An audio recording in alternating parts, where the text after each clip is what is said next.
ਜ਼ਾਲਿਮ ਨੂੰ ਜੈ ਪ੍ਰਕਾਸ਼ ਜੀ ਹੰਝੂਆਂ ਨਾਲ ਭਰੀ ਅੱਖਾਂ ਲਿੱਤੇ ਹੋਏ ਆਪਣੇ ਕਮਰੇ ਵਿੱਚ ਬੈਠੇ ਸੀ ਅਤੇ ਲਗਾਤਾਰ ਕਮਰੇ ਦੀ ਦੀਵਾਰ ਪਰ ਲੱਗੀ ਆਪਣੀ ਪਤਨੀ ਦੀ ਫੋਟੋ ਨੂੰ ਦੇਖਦੇ ਜਾ ਰਹੇ ਸੀ ਅਤੇ ਆਪਣੀ ਪਤਨੀ ਦੇ ਨਾਲ ਬਿਤਾਏ ਹੋਏ ਸੋਹਣੇ ਪਲਾਂ ਨੂੰ ਯਾਦ ਕਰ ਰਹੇ ਸੀ। ਉਹਨਾਂ ਦੀ ਅੱਖਾਂ ਤੋਂ ਲਗਾਤਾਰ ਹੰਝੂ ਵਹਿ ਰਹੇ ਸੀ। ਪਤਨੀ ਦੇ ਜਾਣੇ ਦੇ ਬਾਅਦ ਉਹਨਾਂ ਨੂੰ ਆਪਣਾ ਜੀਵਨ ਜਿਵੇਂ ਬਹੁਤ ਵੱਡਾ ਬੋਝ ਲੱਗ ਰਿਹਾ ਸੀ। ਅੱਜ ਸਵੇਰ ਤੋਂ ਹੀ ਜੈ ਪ੍ਰਕਾਸ਼ ਜੀ ਦੀ ਹਾਲਤ ਖਰਾਬ ਸੀ। ਉਹਨਾਂ ਦੇ ਪੇਟ ਵਿੱਚ ਅਚਾਨਕ ਦਰਦ ਸ਼ੁਰੂ ਹੋਇਆ ਅਤੇ ਉਹਨਾਂ ਨੂੰ ਉਲਟੀਆਂ ਹੋਣੀ ਸ਼ੁਰੂ ਹੋ ਗਈ। ਸ਼ਾਇਦ ਬਾਸੀ ਭੋਜਨ ਖਾਣੇ ਦੇ ਕਾਰਨ ਉਹਨਾਂ ਨੂੰ ਐਸਿਡਿਟੀ ਹੋ ਗਈ ਸੀ। ਅੱਜ ਉਹਨਾਂ ਦਾ ਪੁੱਤ ਵਿਸ਼ਾਲ ਵੀ ਜਲਦੀ ਦਫ਼ਤਰ ਚਲ ਗਿਆ ਸੀ। ਜੈ ਪ੍ਰਕਾਸ਼ ਜੀ ਨੇ ਆਪਣੀ ਨੂੰਹ ਨੂੰ ਕਿਹਾ, "ਨੂੰਹ ਜਰਾ ਵਿਸ਼ਾਲ ਨੂੰ ਫ਼ੋਨ ਲਗਾ ਕੇ ਘਰਾਂ ਬੁਲਾ ਲੈ। ਮੇਰੀ ਹਾਲਤ ਕੁਝ ਜ਼ਿਆਦਾ ਹੀ ਖਰਾਬ ਲੱਗ ਰਹੀ ਹੈ। ਸਰੀਰ ਵਿੱਚ ਜਿਵੇਂ ਜਾਨ ਹੀ ਨਹੀਂ ਰਹੀ।"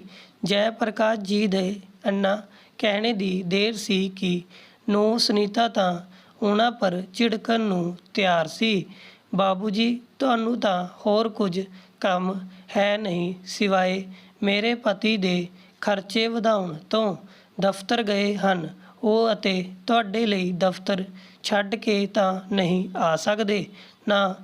ਕਿੰਨੀ ਵਾਰ ਕਿਹਾ ਹੈ, ਜਿੰਨਾ ਖਾਣਾ ਹਜ਼ਮ ਹੋਵੇ ਓਨਾ ਹੀ ਖਾਇਆ ਕਰੋ। ਖਾਣੇ ਵਿੱਚ ਤਾਂ ਤੁਸੀਂ ਕਿਸੇ ਚੀਜ਼ ਦਾ ਪਰਹੇਜ਼ ਕਰਦੇ ਨਹੀਂ। ਸਾਰਾ ਦਿਨ ਮੂੰਹ ਚੱਲਦਾ ਰਹਿੰਦਾ ਹੈ ਤੁਹਾਡਾ। ਬੁਢਾਪੇ ਵਿੱਚ ਜੀਭ ਪਰ ਕਾਬੂ ਨਹੀਂ ਰੱਖੋਗੇ ਤਾਂ ਉਲਟੀਆਂ ਹੀ ਕਰੋਗੇ।" ਨੂੰਹ ਦੀ ਜਲੀ ਘਟੀ ਗੱਲਾਂ ਸੁਣ ਕੇ ਜੈ ਪ੍ਰਕਾਸ਼ ਜੀ ਚੁੱਪ ਕਰਕੇ ਵਾਪਸ ਆਪਣੇ ਕਮਰੇ ਵਿੱਚ ਬੈਠ ਗਏ। ਬੈਠੇ ਬੈਠੇ ਉਹਨਾਂ ਨੂੰ ਯਾਦ ਆਇਆ ਕਿ ਜਦ ਵੀ ਉਹਨਾਂ ਦਾ ਪੇਟ ਖਰਾਬ ਹੁੰਦਾ ਸੀ ਜਾਂ ਕਦੀ ਉਲਟੀ ਹੁੰਦੀ ਸੀ ਤਾਂ ਉਹਨਾਂ ਦੀ ਪਤਨੀ ਕਮਲਾ ਉਹਨਾਂ ਨੂੰ ਪਾਣੀ ਵਿੱਚ ਨਿੰਬੂ ਅਤੇ ਕਾਲੇ ਨਮਕ ਦਾ ਸ਼ਰਬਤ ਬਣਾ ਕੇ ਦਿਆ ਕਰਦੀ ਸੀ, ਜਿਸ ਨੂੰ ਪੀ ਕੇ ਉਹਨਾਂ ਨੂੰ ਰਾਹਤ ਮਿਲ ਜਾਂਦੀ ਸੀ। ਸ਼ਰਬਤ ਬਣਾਉਣ ਦੇ ਲਈ ਜੈ ਪ੍ਰਕਾਸ਼ ਜੀ ਨੇ ਆਪਣੀ ਪੋਤੀ ਪ੍ਰਿਆ ਨੂੰ ਆਵਾਜ਼ ਲਗਾਈ ਅਤੇ ਥੋੜ੍ਹਾ ਜਿਹਾ ਨਿੰਬੂ ਪਾਣੀ ਬਣਾਉਣ ਦੇ ਲਈ ਕਿਹਾ। ਪ੍ਰਿਆ ਨੇ ਹੀ ਦਾਦਾ ਜੀ ਦੇ ਲਈ ਨਿੰਬੂ ਪਾਣੀ ਬਣਾਇਆ ਅਤੇ ਦਾਦਾ ਜੀ ਨੂੰ ਦਿੱਤਾ। ਨਿੰਬੂ ਪਾਣੀ ਪੀ ਕੇ ਜਿਵੇਂ ਹੀ ਗਿਲਾਸ ਰੱਖਣ ਲੱਗੇ ਤਾਂ ਕਮਜ਼ੋਰੀ ਦੇ ਕਾਰਨ ਕੰਬਦੇ ਹੱਥਾਂ ਨਾਲ ਪਾਣੀ ਦਾ ਗਿਲਾਸ ਗਿਰ ਗਿਆ ਅਤੇ ਟੁੱਟ ਗਿਆ। ਜਿਵੇਂ ਹੀ ਸੁਨੀਤਾ ਨੇ ਗਿਲਾਸ ਟੁੱਟਣੇ ਦੀ ਆਵਾਜ਼ ਸੁਣੀ, ਉਹ ਭੱਜੀ ਭੱਜੀ ਰਸੋਈ ਘਰ ਵਿੱਚ ਆਈ। ਹੁਣ ਤਾਂ ਬਾਬੂ ਜੀ ਦੀ ਖੈਰ ਨਹੀਂ ਸੀ। ਸੁਨੀਤਾ ਨੇ ਬਾਬੂ ਜੀ 'ਤੇ ਤਾਨੇ ਦੀ ਬਰਸਾਤ ਕਰ ਦਿੱਤੀ। "ਜਾਣਦੇ ਹੋ ਕਿੰਨਾ ਮਹਿੰਗਾ ਗਿਲਾਸ ਸੀ? ਤੁਸੀਂ ਤਾਂ ਕਮਾਉਂਦੇ ਹੋ ਨਹੀਂ," ਵਗੈਰਾ ਵਗੈਰਾ। ਉਸਦਾ ਇੱਕ ਇੱਕ ਸ਼ਬਦ ਬਾਬੂ ਜੀ ਦੇ ਦਿਲ ਵਿੱਚ ਤੀਰ ਦੀ ਤਰ੍ਹਾਂ ਚੁਭ ਰਿਹਾ ਸੀ। ਹੁਣ ਦੁਪਹਿਰ 3 ਵੱਜਣ ਨੂੰ ਆਏ ਸੀ ਅਤੇ ਉਲਟੀਆਂ ਦੀ ਵਜ੍ਹਾ ਨਾਲ ਬਾਬੂ ਜੀ ਦਾ ਪੇਟ ਬਿਲਕੁਲ ਖਾਲੀ ਹੋ ਚੁੱਕਿਆ ਸੀ ਅਤੇ ਉਹਨਾਂ ਨੂੰ ਬਹੁਤ ਜ਼ੋਰ ਨਾਲ ਭੁੱਖ ਲੱਗ ਰਹੀ ਸੀ, ਪਰ ਨੂੰਹ ਨੂੰ ਕਹਿਣ ਦੀ ਉਹਨਾਂ ਦੀ ਹਿੰਮਤ ਨਹੀਂ ਹੋ ਰਹੀ ਸੀ। ਤਾਂ ਆਪ ਹੀ ਉੱਠੇ ਅਤੇ ਰਸੋਈ ਵਿੱਚ ਖਾਣਾ ਪਾਉਣ ਲੱਗੇ। ਖਾਣਾ ਲੈ ਕੇ ਆਪਣੇ ਕਮਰੇ ਦੀ ਤਰਫ ਵਧੇ ਹੀ ਸੀ ਕਿ ਸੁਨੀਤਾ ਨੇ ਰਸਤੇ ਵਿੱਚ ਹੀ ਉਹਨਾਂ ਨੂੰ ਟੋਕਿਆ ਅਤੇ ਬੋਲੀ, "ਇਹ ਕੀ ਬਾਬੂ ਜੀ, ਹੁਣੇ ਤਾਂ ਤੁਹਾਨੂੰ ਉਲਟੀਆਂ ਹੋ ਰਹੀ ਸੀ ਅਤੇ ਇੰਨੀ ਜਲਦੀ ਤੁਹਾਨੂੰ ਭੁੱਖ ਵੀ ਲੱਗ ਗਈ। ਤੁਹਾਨੂੰ ਕੀ ਦਿਖ ਨਹੀਂ ਰਿਹਾ ਕਿ ਤੁਹਾਡੀ ਉਲਟੀਆਂ ਦੀ ਵਜ੍ਹਾ ਨਾਲ ਕਿੰਨੀ ਗੰਦਗੀ ਫੈਲ ਗਈ ਹੈ? ਜਾਓ ਅਤੇ ਪਹਿਲਾਂ ਉਹ ਗੰਦਗੀ ਸਾਫ਼ ਕਰੋ।"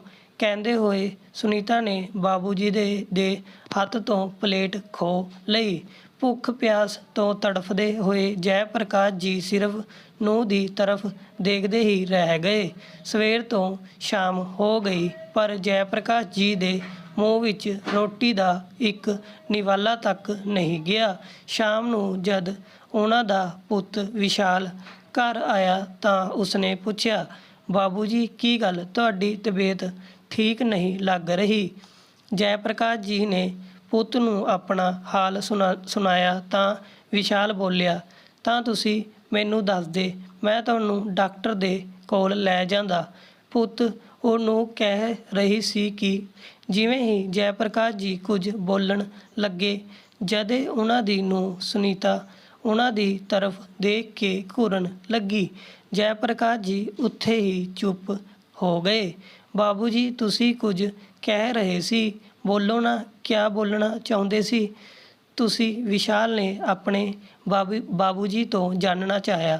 ਪੁੱਤ, ਮੈਂ ਉਹ ਕਹਿ ਰਿਹਾ ਸੀ ਕਿ ਮੇਰੀ ਦਵਾਈ ਖਤਮ ਹੋ ਗਈ ਹੈ।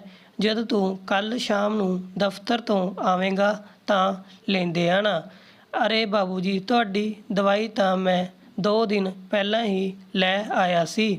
ਮੈਂ ਸੁਨੀਤਾ ਨੂੰ ਦੇ ਦਿੱਤੀ ਸੀ। ਸੁਨੀਤਾ, ਤੂੰ ਬਾਬੂ ਜੀ ਨੂੰ ਦਵਾਈ ਕਿਉਂ ਨਹੀਂ ਦਿੱਤੀ? ਵਿਸ਼ਾਲ ਨੇ ਆਪਣੀ ਪਤਨੀ ਨੂੰ ਆਵਾਜ਼ ਲਗਾਉਂਦੇ ਹੋਏ ਕਿਹਾ। ਸੁਨੀਤਾ ਭੱਜ ਕੇ ਆਈ ਅਤੇ ਬੋਲੀ, ਜੀ ਮੈਂ ਉਹ ਕੰਮ ਵਿੱਚ ਭੁੱਲ ਗਈ ਸੀ, ਹੁਣੇ ਲੈ ਕੇ ਆਉਂਦੀ ਹਾਂ। ਬਾਬੂ ਜੀ ਨੇ ਤਾਂ ਮੇਰੇ ਤੋਂ ਪੁੱਛਿਆ ਹੀ ਨਹੀਂ। ਅਗਲੇ ਦਿਨ ਸਵੇਰੇ ਵਿਸ਼ਾਲ ਉੱਠਿਆ ਤਾਂ ਉਸਨੇ ਦੇਖਿਆ ਕਿ ਰਸੋਈ ਘਰ ਵਿੱਚ ਬਾਬੂ ਜੀ ਭਾਂਡੇ ਧੋ ਰਹੇ ਹਨ। ਵਿਸ਼ਾਲ ਨੇ ਕਿਹਾ, ਬਾਬੂ ਜੀ, ਇਹ ਕਿਆ ਕਰ ਰਹੇ ਹੋ ਤੁਸੀਂ? ਤਾਂ ਬਾਬੂ ਜੀ ਬੋਲੇ, ਅਰੇ ਦਿਲ ਬਹਿਲਾਣੇ ਦੇ ਲਈ ਥੋੜ੍ਹਾ ਜਿਹਾ ਕੰਮ ਕਰ ਲੈਂਦਾ ਹਾਂ, ਮੈਂ ਆਪਣੀ ਖੁਸ਼ੀ ਨਾਲ ਕਰ ਰਿਹਾ ਹਾਂ। ਇਹ ਸੁਣ ਕੇ ਵਿਸ਼ਾਲ ਚੁੱਪ ਹੋ ਗਿਆ। ਜਦ ਵਿਸ਼ਾਲ ਤਿਆਰ ਹੋ ਕੇ ਦਫ਼ਤਰ ਦੇ ਲਈ ਨਿਕਲ ਗਿਆ ਤਾਂ ਸੁਨੀਤਾ ਬਾਬੂ ਜੀ ਨੂੰ ਬੋਲੀ, ਅੱਛਾ ਤਾਂ ਦਵਾਈਆਂ ਨਾ ਮਿਲਣ ਪਰ ਤੁਸੀਂ ਮੇਰੀ ਉਹਨਾਂ ਨੂੰ ਸ਼ਿਕਾਇਤ ਕਰ ਰਹੇ ਸੀ ਅਤੇ ਅੱਜ ਉਹਨਾਂ ਦੇ ਸਾਹਮਣੇ ਹੀ ਭਾਂਡੇ ਧੋਣੇ ਸ਼ੁਰੂ ਹੋ ਗਏ। ਥੋੜ੍ਹੀ ਦੇਰ ਲਈ ਰੁਕ ਨਹੀਂ ਸਕਦੇ ਸੀ? ਦਿਖਾਣਾ ਜ਼ਰੂਰੀ ਸੀ ਕਿ ਮੈਂ ਤੁਹਾਡੇ ਤੋਂ ਘਰ ਦਾ ਕੰਮ ਕਰਾਂਦੀ ਹਾਂ।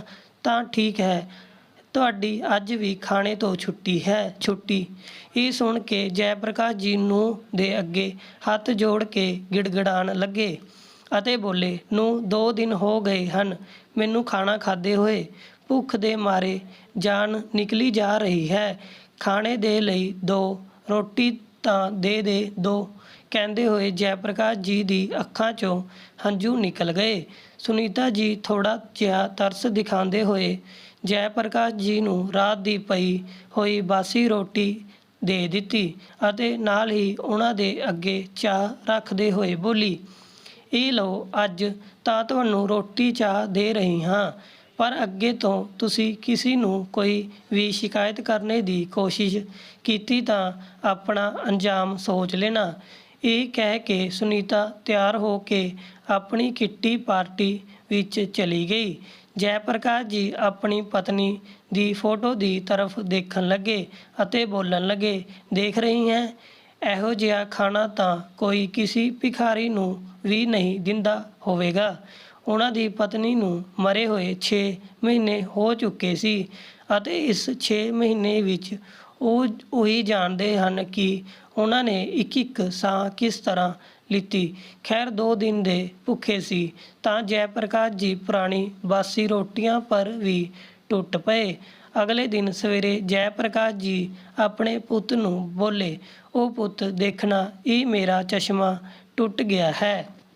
ਸ਼ਾਮ ਨੂੰ ਜਦ ਤੂੰ ਦਫ਼ਤਰ ਤੋਂ ਆਵੇਂਗਾ ਤਾਂ ਇਸ ਨੂੰ ਠੀਕ ਕਰਵਾਉਂਦੇ ਆਉਣਾ। ਅਰੇ ਬਾਬੂ ਜੀ, ਤੁਹਾਡਾ ਚਸ਼ਮਾ ਤਾਂ ਬਿਲਕੁਲ ਬੁਰੀ ਤਰ੍ਹਾਂ ਨਾਲ ਟੁੱਟਿਆ ਹੋਇਆ ਹੈ।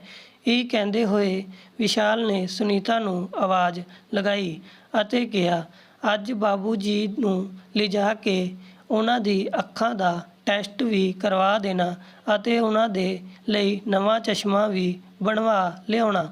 ਸੁਨੀਤਾ ਨੇ ਵਿਸ਼ਾਲ ਦੇ ਸਾਹਮਣੇ ਆਗਿਆਕਾਰੀ ਪਤਨੀ ਬਣਦੇ ਹੋਏ ਹਾਂ ਵਿੱਚ ਗਰਦਨ ਤਾਂ ਹਿਲਾ ਦਿੱਤੀ, ਪਰ ਵਿਸ਼ਾਲ ਦੇ ਜਾਂਦੇ ਹੀ ਜਵਾਲਾਮੁਖੀ ਦੀ ਤਰ੍ਹਾਂ ਫਟ ਪਈ। ਬਾਬੂ ਜੀ, ਤੁਹਾਨੂੰ ਚੈਨ ਨਹੀਂ ਆਉਂਦਾ ਕਿ ਰੋਜ਼ ਕੋਈ ਨਾ ਕੋਈ ਨਵਾਂ ਖਰਚਾ ਲੈ ਕੇ ਬੈਠ ਜਾਂਦੇ ਹੋ? ਅਰੇ ਨੂੰ, ਮੈਨੂੰ ਅੱਖਾਂ ਤੋਂ ਕੁਝ ਨਜ਼ਰ ਨਹੀਂ ਆ ਰਿਹਾ ਸੀ, ਇਸ ਲਈ ਮੈਂ ਵਿਸ਼ਾਲ ਨੂੰ ਕਹਿ ਦਿੱਤਾ। ਵੈਸੇ ਤਾਂ ਤੂੰ ਵੀ ਜਾਣਦੀ ਹੈ ਕਿ ਮੈਂ ਕੋਈ ਫਾਲਤੂ ਦਾ ਖਰਚਾ ਨਹੀਂ ਕਰਦਾ ਹਾਂ। ਜੈ ਪ੍ਰਕਾਸ਼ ਜੀ ਡਰਦੇ ਡਰਦੇ ਬੋਲੇ, ਅੱਛਾ, ਕਹਿ ਤਾਂ ਇਵੇਂ ਰਹੇ ਹੋ ਜਿਵੇਂ ਸਾਰਾ ਦਿਨ ਦਫ਼ਤਰ ਵਿੱਚ ਬੈਠਦੇ ਹੋ ਅਤੇ ਕੰਮ ਕਰਦੇ ਹੋ, ਜਿਸ ਦੇ ਲਈ ਤੁਹਾਨੂੰ ਚਸ਼ਮੇ ਦੀ ਜ਼ਰੂਰਤ ਹੈ। ਸਾਰਾ ਦਿਨ ਤਾਂ ਤੁਸੀਂ ਘਰ ਵਿੱਚ ਪਏ ਹੋ ਅਤੇ ਰੋਟੀਆਂ ਤੋੜ ਰਹੇ ਹੋ। ਇੱਕ ਗੱਲ ਧਿਆਨ ਨਾਲ ਸੁਣ ਲਵੋ, ਜੇਕਰ 2 ਵਕਤ ਦੀ ਰੋਟੀ ਖਾਣੀ ਹੈ ਤਾਂ ਚੁੱਪਚਾਪ ਆਪਣੇ ਕਮਰੇ ਵਿੱਚ ਪਏ ਰਹੋ। ਮੈਂ ਤਾਂ ਪਰੇਸ਼ਾਨ ਹੋ ਗਈ ਹਾਂ। ਜੇਕਰ ਰੋਜ਼-ਰੋਜ਼ ਇਹੀ ਚੱਲਦਾ ਰਿਹਾ ਤਾਂ ਦੇਖ ਲੈਣਾ, ਇੱਕ ਦਿਨ ਬਿਰਧਾ ਆਸ਼ਰਮ ਭੇਜ ਦੇਵਾਂਗੀ, ਫਿਰ ਮੈਨੂੰ ਨਾ ਕਹਿਣਾ। ਜੈ ਪ੍ਰਕਾਸ਼ ਜੀ ਦੀ ਪੋਤੀ ਪ੍ਰਿਆ ਆਪਣੀ ਮਾਂ ਦੇ ਮੂੰਹ ਤੋਂ ਰੋਜ਼-ਰੋਜ਼ ਇਹ ਗੱਲਾਂ ਸੁਣ ਰਹੀ ਸੀ। ਉਹ ਮਾਂ ਦੇ ਕੋਲ ਆਈ ਅਤੇ ਬੋਲੀ, ਮਾਂ ਤੁਸੀਂ ਦਾਦਾ ਜੀ ਦੇ ਨਾਲ ਇਸ ਤਰ੍ਹਾਂ ਨਾਲ ਕਿਉਂ ਬੋਲਦੇ ਹੋ? ਪਾਪਾ ਦੇ ਸਾਹਮਣੇ ਤਾਂ ਤੁਸੀਂ ਉਹਨਾਂ ਨੂੰ ਕੁਝ ਨਹੀਂ ਕਹਿੰਦੇ। ਇਹ ਸੁਣਦੇ ਹੀ ਸੁਨੀਤਾ ਨੇ ਪ੍ਰਿਆ ਦੇ ਮੂੰਹ ਪਰ ਇੱਕ ਜ਼ੋਰਦਾਰ ਥੱਪੜ ਮਾਰ ਦਿੱਤਾ ਅਤੇ ਬੋਲੀ, ਕਿਸ ਨੇ ਸਿਖਾਈ ਤੈਨੂੰ ਇਹ ਗੱਲਾਂ? ਖਬਰਦਾਰ ਅੱਜ ਤੋਂ ਬਾਅਦ ਆਪਣੇ ਦਾਦਾ ਜੀ ਦੇ ਕੋਲ ਬੈਠੀ ਤਾਂ। ਨੂੰਹ ਦੀ ਗੱਲਾਂ ਸੁਣ ਕੇ ਜੈ ਪ੍ਰਕਾਸ਼ ਜੀ ਦਾ ਕਲੇਜਾ ਤਾਂ ਜਿਵੇਂ ਛਲਣੀ ਹੀ ਹੋ ਗਿਆ ਸੀ। ਰੋਜ਼-ਰੋਜ਼ ਦੀ ਇਸ ਜਿੱਲਤ ਭਰੀ ਜ਼ਿੰਦਗੀ ਤੋਂ ਜੈ ਪ੍ਰਕਾਸ਼ ਜੀ ਦੀ ਸਹਿਣਸ਼ੀਲਤਾ ਜਵਾਬ ਦੇਣ ਲੱਗੀ ਸੀ। ਉਹ ਆਪਣੇ ਪੁੱਤ ਨੂੰ ਸਭ ਕੁਝ ਦੱਸ ਦੇਣਾ ਚਾਹੁੰਦੇ ਸੀ, ਪਰ ਕੇਵਲ ਇਹ ਸੋਚ ਕੇ ਚੁੱਪ ਕਰ ਜਾਂਦੇ ਸੀ ਕਿ ਉਹ ਆਪਣੇ ਘਰ ਵਿੱਚ ਝਗੜੇ ਦਾ ਕਾਰਨ ਨਹੀਂ ਬਣਨਾ ਚਾਹੁੰਦੇ ਅਤੇ ਪੁੱਤ ਦਾ ਪਰਿਵਾਰ ਨਹੀਂ ਤੋੜਨਾ ਚਾਹੁੰਦੇ। ਜੈ ਪ੍ਰਕਾਸ਼ ਜੀ ਬਹੁਤ ਸੋਚ ਵਿਚਾਰ ਵਿੱਚ ਡੁੱਬ ਚੁੱਕੇ ਸੀ। ਕੀ ਕਰਾਂ, ਕਿਸ ਨੂੰ ਕਹਾਂ? ਇਨ ਸਭ ਗੱਲਾਂ ਦਾ ਜਵਾਬ ਉਹ ਨਹੀਂ ਲੱਭ ਪਾ ਰਹੇ ਸੀ। ਉਹ ਜਾਣਦੇ ਸੀ ਕਿ ਜੇਕਰ ਉਹਨਾਂ ਨੇ ਪੁੱਤ ਨੂੰ ਸਾਰੀ ਗੱਲ ਦੱਸੀ ਤਾਂ ਉਹ ਨੂੰਹ ਨੂੰ ਨਹੀਂ ਛੱਡੇਗਾ। ਇੱਕ ਦਿਨ ਜਦ ਵਿਸ਼ਾਲ ਆਪਣੇ ਦਫ਼ਤਰ ਚਲ ਗਿਆ ਅਤੇ ਪ੍ਰਿਆ ਆਪਣੇ ਸਕੂਲ ਚਲੀ ਗਈ ਤਾਂ ਸੁਨੀਤਾ ਵੀ ਤਿਆਰ ਹੋ ਕੇ ਆਪਣੀ ਕਿੱਟੀ ਪਾਰਟੀ ਦੇ ਲਈ ਨਿਕਲ ਗਈ। ਤਾਂ ਬਹੁਤ ਸੋਚ ਵਿਚਾਰ ਕਰਕੇ ਜੈ ਪ੍ਰਕਾਸ਼ ਜੀ ਬਿਨਾਂ ਕਿਸੇ ਨੂੰ ਦੱਸੇ ਘਰ ਤੋਂ ਚਲੇ ਗਏ। ਉਹਨਾਂ ਦੀ ਅੱਖਾਂ ਹੰਝੂਆਂ ਨਾਲ ਭਰੀ ਹੋਈ ਸੀ। ਨੂੰਹ ਦੇ ਦੁਆਰਾ ਕਿਹਾ ਗਿਆ ਇੱਕ ਸ਼ਬਦ ਉਹਨਾਂ ਦੇ ਕੰਨਾਂ ਵਿੱਚ ਗੂੰਜ ਰਿਹਾ ਸੀ। ਸੁਨੀਤਾ ਜਦ ਵਾਪਿਸ ਆਈ ਤਾਂ ਦੇਖਿਆ ਬਾਬੂ ਜੀ ਘਰ ਪਰ ਨਹੀਂ ਸੀ। ਉਸਨੇ ਸਾਰੇ ਕਮਰੇ ਛਾਣ ਲਿੱਤੇ, ਸਾਰੀ ਜਗ੍ਹਾ ਦੇਖ ਲਿੱਤਾ, ਪਰ ਬਾਬੂ ਜੀ ਕਿਤੇ ਨਹੀਂ ਮਿਲੇ। ਅਰੇ ਆਖਿਰ ਬਿਨਾਂ ਦੱਸੇ ਕਿੱਥੇ ਚਲੇ ਗਏ ਬਾਬੂ ਜੀ? ਅੱਜ ਆਣੇ ਦਿਓ ਘਰ, ਅੱਜ ਉਹਨਾਂ ਦੀ ਖੈਰ ਨਹੀਂ। ਜ਼ਿਆਦਾ ਮਨਮਾਨੀ ਕਰਨ ਲੱਗੇ ਹਨ, ਸਬਕ ਤਾਂ ਸਿਖਾਉਣਾ ਹੀ ਪਵੇਗਾ। ਪਰ ਦੇਖਦੇ ਦੇਖਦੇ ਸ਼ਾਮ ਹੋ ਗਈ। ਪ੍ਰਿਆ ਵੀ ਘਰ ਆ ਗਈ ਅਤੇ ਵਿਸ਼ਾਲ ਦੇ ਆਉਣ ਦਾ ਵੀ ਸਮਾਂ ਹੋ ਰਿਹਾ ਸੀ, ਪਰ ਜੈ ਪ੍ਰਕਾਸ਼ ਜੀ ਦਾ ਕੋਈ ਅਤਾ ਪਤਾ ਨਹੀਂ ਸੀ ਅਤੇ ਉੱਧਰ ਸੁਨੀਤਾ ਡਰ ਦੇ ਮਾਰੇ ਕੰਬਣ ਲੱਗੀ ਸੀ, ਕਿਉਂਕਿ ਵਿਸ਼ਾਲ ਤਾਂ ਆਉਂਦੇ ਹੀ ਬਾਬੂ ਜੀ ਨੂੰ ਮਿਲਣ ਉਹਨਾਂ ਦੇ ਕਮਰੇ ਵਿੱਚ ਜਾਂਦੇ ਸੀ। ਵਿਸ਼ਾਲ ਦੇ ਸਵਾਲਾਂ ਦਾ ਕੀ ਜਵਾਬ ਦੇਵਾਂਗੀ? ਕਿੱਥੇ ਚਲੇ ਗਏ? ਕਿਉਂ ਚਲੇ ਗਏ? ਕੀ ਗੱਲ ਹੋਈ ਸੀ? ਇਹ ਸਭ ਪੁੱਛਣਗੇ ਤਾਂ ਕਿਆ ਦੱਸਾਂਗੀ? ਇਹ ਸਭ ਸੋਚ ਕੇ ਸੁਨੀਤਾ ਦੇ ਪਸੀਨੇ ਛੁੱਟਦੇ ਜਾ ਰਹੇ ਸੀ। ਆਖਿਰ ਬਾਬੂ ਜੀ ਦੀ ਜ਼ਿੰਮੇਵਾਰੀ ਤਾਂ ਵਿਸ਼ਾਲ ਨੇ ਉਸ ਨੂੰ ਹੀ ਦਿੱਤੀ ਸੀ। ਵਿਸ਼ਾਲ ਸੁਨੀਤਾ ਪਰ ਪੂਰਾ ਵਿਸ਼ਵਾਸ ਕਰਦਾ ਸੀ ਅਤੇ ਸੁਨੀਤਾ ਵੀ ਵਿਸ਼ਾਲ ਦੇ ਸਾਹਮਣੇ ਬਾਬੂ ਜੀ ਦਾ ਖਿਆਲ ਰੱਖਣੇ ਦਾ ਢੋਂਗ ਕਰਦੀ ਸੀ, ਪਰ ਉਸ ਨੂੰ ਸੁਨੀਤਾ ਦੀ ਅਸਲੀਅਤ ਦਾ ਪਤਾ ਨਹੀਂ ਸੀ। ਪਰ ਅੱਜ ਪੋਲ ਖੁੱਲ੍ਹਣੇ ਵਾਲੀ ਸੀ। ਕੁਝ ਦੇਰ ਬਾਅਦ ਜਦ ਵਿਸ਼ਾਲ ਦਫ਼ਤਰ ਤੋਂ ਆਇਆ ਤਾਂ ਉਹ ਬਾਬੂ ਜੀ ਦੇ ਕਮਰੇ ਵਿੱਚ ਗਿਆ ਅਤੇ ਬਾਬੂ ਜੀ ਦੇ ਨਾ ਮਿਲਣੇ ਪਰ ਸੁਨੀਤਾ ਤੋਂ ਉਹਨਾਂ ਦੇ ਬਾਰੇ ਵਿੱਚ ਪੁੱਛਿਆ। ਸੁਨੀਤਾ ਕੰਬਦੇ ਹੋਏ ਬੋਲੀ, ਉਹ ਅੱਜ ਬਾਬੂ ਜੀ ਪਤਾ ਨਹੀਂ ਸਵੇਰ ਤੋਂ ਹੀ ਕਿੱਥੇ ਚਲੇ ਗਏ। ਕੀ ਮਤਲਬ ਹੈ ਤੇਰਾ? ਕੀ ਤੂੰ ਘਰ ਪਰ ਨਹੀਂ ਸੀ? ਨਹੀਂ, ਉਹ ਮੈਂ ਕਿੱਟੀ ਪਾਰਟੀ ਵਿੱਚ ਗਈ ਸੀ। ਵਿਸ਼ਾਲ ਗੁੱਸੇ ਵਿੱਚ ਲਾਲ ਹੋ ਗਿਆ। ਤੂੰ ਅਤੇ ਤੇਰੀ ਕਿੱਟੀ ਪਾਰਟੀ? ਜੇਕਰ ਮੇਰੇ ਬਾਬੂ ਜੀ ਨੂੰ ਕੁਝ ਹੋ ਗਿਆ ਮੈਂ ਤੈਨੂੰ ਛੱਡੂੰਗਾ ਨਹੀਂ। ਤੇਰੇ ਨਾਲ ਤਾਂ ਮੈਂ ਬਾਅਦ ਵਿੱਚ ਨਿਪਟ ਲਊਂਗਾ। ਕਹਿੰਦੇ ਹੋਏ ਵਿਸ਼ਾਲ ਬਾਬੂ ਜੀ ਨੂੰ ਲੱਭਣ ਦੇ ਲਈ ਬਾਹਰ ਨਿਕਲ ਗਿਆ। ਵਿਸ਼ਾਲ ਬਾਬੂ ਜੀ ਨੂੰ ਆਸ ਪੜੋਸ ਵਿੱਚ ਖੋਜਿਆ। ਜਿਵੇਂ ਹੀ ਪੜੋਸੀਆਂ ਨੂੰ ਪਤਾ ਚੱਲਿਆ ਕਿ ਬਾਬੂ ਜੀ ਆਪਣਾ ਘਰ ਛੱਡ ਕੇ ਨਿਕਲ ਗਏ ਹਨ ਤਾਂ ਉਹਨਾਂ ਨੇ ਚੁੱਪ ਰਹਿਣਾ ਉਚਿਤ ਨਹੀਂ ਸਮਝਿਆ। ਉਹਨਾਂ ਨੇ ਸੁਨੀਤਾ ਦੀ ਸਾਰੀ ਪੋਲ ਖੋਲ੍ਹ ਦਿੱਤੀ ਕਿ ਕਿਵੇਂ ਸੁਨੀਤਾ ਬਾਬੂ ਜੀ ਤੋਂ ਕੰਮ ਕਰਵਾਉਂਦੀ ਸੀ ਅਤੇ ਬਰਤਨ ਸਾਫ਼ ਕਰਾਉਂਦੀ ਸੀ ਅਤੇ ਬਦਲੇ ਦੇ ਵਿੱਚ ਉਹਨਾਂ ਨੂੰ ਖਾਣੇ ਦੇ ਲਈ 2 ਵਕਤ ਦੀ ਰੋਟੀ ਵੀ ਉਸ ਤੋਂ ਨਾ ਦਿੱਤੀ ਜਾਂਦੀ ਸੀ। ਇਹ ਸੁਣ ਕੇ ਤਾਂ ਜਿਵੇਂ ਵਿਸ਼ਾਲ ਪਰ ਪਹਾੜ ਟੁੱਟ ਪਿਆ। ਉਸ ਨੂੰ ਉਹ ਪਲ ਯਾਦ ਆਉਣ ਲੱਗੇ ਜਦ ਬਾਬੂ ਜੀ ਉਸ ਨੂੰ ਕੁਝ ਕਹਿਣਾ ਚਾਹੁੰਦੇ ਸੀ ਪਰ ਕਹਿੰਦੇ ਕਹਿੰਦੇ ਵਿੱਚ ਹੀ ਰੁਕ ਜਾਂਦੇ ਸੀ। ਸ਼ਾਇਦ ਸੁਨੀਤਾ ਦੇ ਡਰ ਦੇ ਕਾਰਨ ਹੀ ਬਾਬੂ ਜੀ ਕੁਝ ਬੋਲ ਨਹੀਂ ਪਾਉਂਦੇ ਸੀ। ਕਿੰਨਾ ਅਣਜਾਣ ਅਤੇ ਕਿੰਨਾ ਲਾਪਰਵਾਹ ਸੀ ਮੈਂ ਸੁਨੀਤਾ ਪਰ ਅੱਖ ਬੰਦ ਕਰਕੇ ਵਿਸ਼ਵਾਸ ਕੀਤਾ ਅਤੇ ਆਪਣੇ ਬਾਬੂ ਜੀ ਦੀ ਭਾਵਨਾਵਾਂ ਨੂੰ ਸਮਝ ਨਾ ਸਕਿਆ। ਕਹਿੰਦੇ ਹੋਏ ਵਿਸ਼ਾਲ ਬਾਬੂ ਜੀ ਦੀ ਖੋਜ ਵਿੱਚ ਦੌੜਨ ਲੱਗਾ। ਅਚਾਨਕ ਉਸ ਨੂੰ ਖਿਆਲ ਆਇਆ ਕਿ ਬਾਬੂ ਜੀ ਆਪਣੇ ਪਿੰਡ ਜਾਣ ਦੇ ਲਈ ਨਿਕਲੇ ਹੋਣਗੇ ਅਤੇ ਹੋ ਨਾ ਹੋ ਉਹ ਰੇਲਵੇ ਸਟੇਸ਼ਨ ਪਰ ਹੀ ਮਿਲਣਗੇ। ਵਿਸ਼ਾਲ ਭੱਜਦੇ ਭੱਜਦੇ ਰੇਲਵੇ ਸਟੇਸ਼ਨ ਤੱਕ ਪਹੁੰਚਿਆ ਪਰ ਉੱਥੇ ਜਾ ਕੇ ਵੀ ਉਸ ਨੂੰ ਬਾਬੂ ਜੀ ਕਿਤੇ ਨਾ ਦਿਖੇ।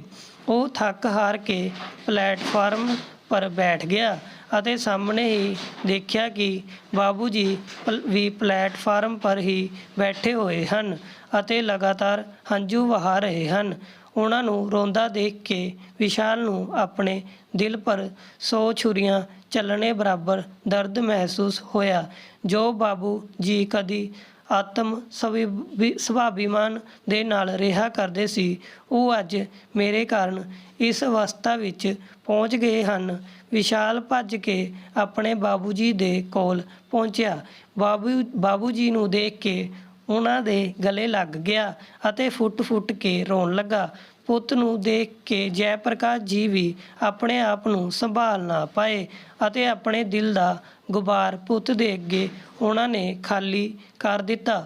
ਪਿਤਾ ਜੀ, ਮੈਂ ਸਭ ਜਾਣ ਗਿਆ ਹਾਂ ਕਿ ਸੁਨੀਤਾ ਤੁਹਾਡੇ ਨਾਲ ਕਿਵੇਂ ਵਿਵਹਾਰ ਕੀਤਾ, ਤੁਹਾਡੇ ਪਰ ਕਿੰਨਾ ਅਤਿਆਚਾਰ ਕੀਤਾ, ਪਰ ਤੁਸੀਂ ਅੱਜ ਤੱਕ ਚੁੱਪ ਕਿਉਂ ਸੀ ਇਹ ਵੀ ਮੈਂ ਜਾਣ ਗਿਆ ਹਾਂ। ਅੱਜ ਤੱਕ ਜੋ ਹੋਇਆ ਸੋ ਹੋਇਆ, ਅੱਜ ਤੋਂ ਬਾਅਦ ਐਵੇਂ ਨਹੀਂ ਹੋਵੇਗਾ। ਸੁਨੀਤਾ ਨੇ ਤੁਹਾਨੂੰ ਜੋ ਦੁੱਖ ਦਿੱਤੇ ਹਨ ਉਸ ਨੂੰ ਇੱਕ ਦੁੱਖ ਦਾ ਹਿਸਾਬ ਤਾਂ ਉਸ ਨੂੰ ਦੇਣਾ ਹੀ ਪਵੇਗਾ। ਪਿਤਾ ਜੀ, ਹੁਣ ਤੁਸੀਂ ਮੇਰੇ ਨਾਲ ਘਰ ਚਲੋ। ਵਿਸ਼ਾਲ ਆਪਣੇ ਬਾਬੂ ਜੀ ਦਾ ਹੱਥ ਫੜ ਕੇ ਘਰ ਦੀ ਤਰਫ ਲੈ ਕੇ ਜਾਣ ਲੱਗਾ ਤਾਂ ਜੈ ਪ੍ਰਕਾਸ਼ ਜੀ ਨੇ ਘਰ ਜਾਣੇ ਤੋਂ ਮਨਾ ਕਰ ਦਿੱਤਾ। ਨਹੀਂ ਪੁੱਤ, ਮੈਂ ਤੇਰੇ ਅਤੇ ਨੂੰਹ ਦੇ ਵਿੱਚ ਝਗੜੇ ਦਾ ਕਾਰਨ ਨਹੀਂ ਬਣਨਾ ਚਾਹੁੰਦਾ। ਮੈਂ ਚਾਹੁੰਦਾ ਹਾਂ ਕਿ ਤੁਸੀਂ ਦੋਨੋਂ ਸੁਖੀ ਰਹੋ। ਮੇਰਾ ਆਸ਼ੀਰਵਾਦ ਹਮੇਸ਼ਾ ਤੁਹਾਡੇ ਨਾਲ ਹੈ, ਪਰ ਮੈਂ ਘਰ ਵਾਪਿਸ ਨਹੀਂ ਜਾਊਂਗਾ। ਵਿਸ਼ਾਲ ਕਿਸੇ ਤਰ੍ਹਾਂ ਬਾਬੂ ਜੀ ਨੂੰ ਮਨਾ ਕੇ ਘਰ ਵਾਪਿਸ ਲੈ ਕੇ ਆਇਆ। ਘਰ ਆਉਂਦੇ ਹੀ ਸੁਨੀਤਾ ਨੂੰ ਦੇਖ ਕੇ ਵਿਸ਼ਾਲ ਦਾ ਖੂਨ ਖੋਲ ਗਿਆ। ਵਿਸ਼ਾਲ ਨੇ ਸੁਨੀਤਾ ਤੋਂ ਕੋਈ ਸਵਾਲ ਨਹੀਂ ਕੀਤਾ, ਨਾ ਹੀ ਉਸ ਨੂੰ ਕੁਝ ਬੋਲਣੇ ਦਾ ਮੌਕਾ ਦਿੱਤਾ। ਆਉਂਦੇ ਹੀ ਉਸ ਦੇ ਮੂੰਹ ਪਰ 4 ਥੱਪੜ ਜੜ ਦਿੱਤੇ। ਅੱਜ ਇਹ ਨਜ਼ਾਰਾ ਉਹਨਾਂ ਦੇ ਪੜੋਸੀ ਵੀ ਦੇਖ ਰਹੇ ਸੀ, ਪਰ ਕਿਸੇ ਨੇ ਆ ਕੇ ਵਿਸ਼ਾਲ ਨੂੰ ਨਹੀਂ ਰੋਕਿਆ। ਵਿਸ਼ਾਲ ਦਾ ਗੁੱਸਾ ਦੇਖ ਕੇ ਸੁਨੀਤਾ ਦੇ ਹੋਸ਼ ਹੀ ਉੱਡ ਗਏ ਸੀ। ਉਸ ਦਾ ਚਿਹਰਾ ਗੁੱਸੇ ਵਿੱਚ ਲਾਲ ਹੋ ਗਿਆ ਸੀ ਅਤੇ ਉਹ ਅੱਜ ਸੁਨੀਤਾ ਨੂੰ ਨਹੀਂ ਛੱਡਣ ਵਾਲਾ ਇਹ ਸਾਫ਼-ਸਾਫ਼ ਨਜ਼ਰ ਆ ਰਿਹਾ ਸੀ। ਜਲੀਲ ਔਰਤ, ਮੈਂ ਤਾਂ ਤੇਰੇ ਪਰ ਵਿਸ਼ਵਾਸ ਕੀਤਾ ਸੀ, ਆਪਣੇ ਬਾਪੂ ਜੀ ਨੂੰ ਤੇਰੇ ਹਵਾਲੇ ਛੱਡਿਆ ਸੀ ਅਤੇ ਤੂੰ ਮੇਰੇ ਵਿਸ਼ਵਾਸ ਦਾ ਗਲਤ ਫਾਇਦਾ ਚੁੱਕਿਆ। ਮੈਂ ਤਾਂ ਇਹ ਸੋਚਦਾ ਸੀ ਕਿ ਮੇਰੇ ਬਾਪੂ ਜੀ ਘਰ ਪਰ ਰਹਿ ਕੇ ਬਹੁਤ ਖੁਸ਼ ਹਨ, ਪਰ ਨਹੀਂ, ਤੂੰ ਤਾਂ ਉਹਨਾਂ ਦਾ ਜੀਣਾ ਬਦਤਰ ਕਰ ਦਿੱਤਾ ਅਤੇ ਮੇਰੇ ਸਾਹਮਣੇ ਉਹਨਾਂ ਦਾ ਖਿਆਲ ਰੱਖਣ ਦਾ ਢੋਂਗ ਕਰਦੀ ਸੀ। ਜਿੰਨਾ ਦੁੱਖ ਤੂੰ ਮੇਰੇ ਬਾਬੂ ਜੀ ਨੂੰ ਦਿੱਤਾ ਹੈ ਉਸ ਨੂੰ ਤਾਂ ਵਿਆਜ ਸਮੇਤ ਤੈਨੂੰ ਵਾਪਸ ਕਰੂੰਗਾ। ਤੂੰ ਹੁਣੀ ਇਸ ਵਕਤ ਮੇਰੇ ਘਰ ਤੋਂ ਬਾਹਰ ਨਿਕਲ ਜਾ। ਵਿਸ਼ਾਲ ਨੇ ਸੁਨੀਤਾ ਦੇ ਮਾਇਕੇ ਵਿੱਚ ਫੋਨ ਲਾਇਆ ਅਤੇ ਉਸ ਦੀ ਮਾਂ ਨੂੰ ਬੋਲਿਆ ਕਿ ਮੈਂ ਅੱਜ ਤੋਂ ਤੁਹਾਡੀ ਬੇਟੀ ਨਾਲ ਸਾਰੇ ਰਿਸ਼ਤੇ ਖਤਮ ਕਰਦਾ ਹਾਂ। ਆਓ ਅਤੇ ਆਪਣੀ ਬੇਟੀ ਨੂੰ ਲੈ ਜਾਓ। ਮੈਨੂੰ ਇਸ ਦੀ ਕੋਈ ਜ਼ਰੂਰਤ ਨਹੀਂ ਹੈ ਅਤੇ ਹਾਂ, ਮੇਰੀ ਬੇਟੀ ਪ੍ਰਿਆ ਮੇਰੇ ਨਾਲ ਹੀ ਰਹੇਗੀ। ਤਲਾਕ ਦਾ ਨੋਟਿਸ ਮੈਂ ਤੁਹਾਡੇ ਘਰ ਪਹੁੰਚਾ ਦੇਵਾਂਗਾ। ਵਿਸ਼ਾਲ ਨੇ ਜੋ ਕੀਤਾ ਉਹ ਦੇਖ ਕੇ ਸੁਨੀਤਾ ਹੱਕੀ ਬੱਕੀ ਰਹਿ ਗਈ। ਜੈ ਪ੍ਰਕਾਸ਼ ਜੀ ਬੋਲੇ, ਪੁੱਤ ਗੁੱਸਾ ਸ਼ਾਂਤ ਕਰ ਅਤੇ ਮੇਰੀ ਗੱਲ ਧਿਆਨ ਨਾਲ ਸੁਣ। ਤੈਨੂੰ ਮੇਰੀ ਵਜ੍ਹਾ ਨਾਲ ਆਪਣੀ ਪਤਨੀ ਦੇ ਨਾਲ ਰਿਸ਼ਤਾ ਨਹੀਂ ਤੋੜਨਾ ਚਾਹੀਦਾ। ਹੁਣ ਤੁਸੀਂ ਪਤੀ ਪਤਨੀ ਹੀ ਨਹੀਂ, ਮਾਂ-ਬਾਪ ਵੀ ਹੋ। ਸੋਚੋ ਤੁਹਾਡੀ ਬੇਟੀ ਕਬ ਪਰ ਕਿਆ ਗੁਜ਼ਰੇਗੀ। ਮੇਰਾ ਕਿਆ ਹੈ, ਮੈਂ ਤਾਂ ਕਿਤੇ ਵੀ ਰਹਿ ਲਵਾਂਗਾ। ਨਹੀਂ ਬਾਬੂ ਜੀ, ਇਹ ਘਰ ਮੇਰੇ ਤੋਂ ਪਹਿਲਾਂ ਤੁਹਾਡਾ ਹੈ। ਇਸ ਘਰ ਦੇ ਮਾਲਿਕ ਤੁਸੀਂ ਹੋ ਅਤੇ ਇਹ ਘਰ ਤੁਹਾਡੇ ਤੋਂ ਕੋਈ ਨਹੀਂ ਖੋ ਸਕਦਾ। ਜੇਕਰ ਕੋਈ ਘਰ ਛੱਡ ਕੇ ਜਾਵੇਗਾ ਤਾਂ ਉਹ ਸੁਨੀਤਾ ਹੋਵੇਗੀ। ਮੈਨੂੰ ਆਪਣੇ ਪਿਤਾ ਦੀ ਜ਼ਰੂਰਤ ਹੈ, ਉਸ ਨੂੰ ਆਪਣੇ ਸਹੁਰੇ ਦੀ ਜ਼ਰੂਰਤ ਨਹੀਂ ਹੈ। ਇਸ ਲਈ ਉਹ ਘਰ ਛੱਡ ਕੇ ਜਾ ਸਕਦੀ ਹੈ। ਇਹ ਕਹਿ ਕੇ ਵਿਸ਼ਾਲ ਨੇ ਸੁਨੀਤਾ ਦੇ ਕੱਪੜੇ ਬੈਗ ਵਿੱਚ ਪੈਕ ਕਰਨੇ ਸ਼ੁਰੂ ਕਰ ਦਿੱਤੇ। ਸੁਨੀਤਾ ਜ਼ੋਰ-ਜ਼ੋਰ ਨਾਲ ਰੋਂਦੇ ਹੋਏ ਬਾਬੂ ਜੀ ਦੇ ਪੈਰਾਂ ਵਿੱਚ ਡਿੱਗ ਪਈ ਅਤੇ ਮਾਫ਼ੀ ਮੰਗਣ ਲੱਗੀ। ਬਾਬੂ ਜੀ, ਮੈਨੂੰ ਬਹੁਤ ਸ਼ਰਮ ਆ ਰਹੀ ਹੈ। ਮੈਂ ਤੁਹਾਡੇ ਨਾਲ ਬਹੁਤ ਬੁਰਾ ਸਲੂਕ ਕੀਤਾ। ਇਹ ਵੀ ਨਹੀਂ ਸੋਚਿਆ ਕਿ ਮਾਂ ਦੇ ਜਾਣੇ ਦੇ ਬਾਅਦ ਤੁਸੀਂ ਕਿੰਨਾ ਇਕੱਲਾ ਮਹਿਸੂਸ ਕਰਦੇ ਹੋਵੋਗੇ। ਅੱਜ ਮੈਂ ਆਪਣੇ ਕੀਤੇ ਪਰ ਬਹੁਤ ਸ਼ਰਮਿੰਦਾ ਹਾਂ। ਅੱਜ ਸੁਨੀਤਾ ਉਹਨਾਂ ਹੀ ਬਾਬੂ ਜੀ ਤੋਂ ਆਪਣੇ ਕੀਤੇ ਕਰਮਾਂ ਦੀ ਮਾਫ਼ੀ ਮੰਗ ਰਹੀ ਸੀ, ਜਿਨ੍ਹਾਂ ਦੇ ਨਾਲ ਕਦੀ ਨੌਕਰਾਂ ਦੀ ਤਰ੍ਹਾਂ ਸਲੂਕ ਕਰਦੀ ਸੀ। ਜੈ ਪ੍ਰਕਾਸ਼ ਜੀ ਨੂੰ ਬੋਲੇ, ਵਿਸ਼ਾਲ ਮੇਰਾ ਇਕਲੌਤਾ ਪੁੱਤ ਹੈ ਅਤੇ ਮੈਂ ਉਸ ਦੇ ਜੀਵਨ ਵਿੱਚ ਕਦੀ ਦੁੱਖ ਨਹੀਂ ਦੇਖਣਾ ਚਾਹੁੰਦਾ। ਜੋ ਹੋ ਗਿਆ ਸੋ ਹੋ ਗਿਆ, ਪਰ ਮੈਂ ਆਪਣੇ ਪੁੱਤ ਦਾ ਘਰ ਟੁੱਟਦੇ ਹੋਏ ਨਹੀਂ ਵੇਖਣਾ ਚਾਹੁੰਦਾ। ਇਸ ਲਈ ਮੈਂ ਤੈਨੂੰ ਮਾਫ਼ ਕਰ ਦਿੱਤਾ ਹੈ। ਦੇਖ ਲਿਲਜਜ, ਮੇਰੇ ਬਾਬੂ ਜੀ ਦਾ ਦਿਲ ਕਿੰਨਾ ਵੱਡਾ ਹੈ।